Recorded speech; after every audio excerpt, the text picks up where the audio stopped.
দুধের মিশ্রণে এই সেমাইটা খেতে ভীষণই মজা আর ভীষণই টেস্টি। আসসালামু আলাইকুম এভরিওয়ান, ওয়েলকাম টু কুকিং।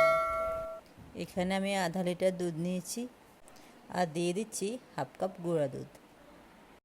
আর একটু স্বাদ আর গ্রানের জন্য আমি কিছু এলাচ, তেজপাতা আর বাদাম আর কিশমিশ এখানে দিয়ে দিচ্ছি।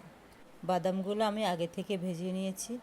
আর এখানে মেজারমেন্টের 1 কাপ দিয়ে দিচ্ছি চিনি। দুধটা আমি অনেকক্ষণ পর্যন্ত ফুটিয়ে নেব। দুধটা ঘন হলে সেমাইটা খেতেও ভালো লাগে। আবার বেশি ঘন করতে যাবেন না, তাহলে আটালো ভাব চলে আসবে। অনেকক্ষণ ফুটানোর পর আমার দুধের ঘনত্ব ঠিক এরকম হয়ে আসছে। এবার আমি নামিয়ে ফেলবো। আজ আমি এখানে বনফুল লাচ্ছা সেমাই নিয়েছি। আপনারা যে কোনো ব্র্যান্ডের সেমাই নিতে পারেন। কখনো গরম দুধ সেমাইতে দিবেন না, তাহলে সেমাইটা খেতে ভালো লাগবে না।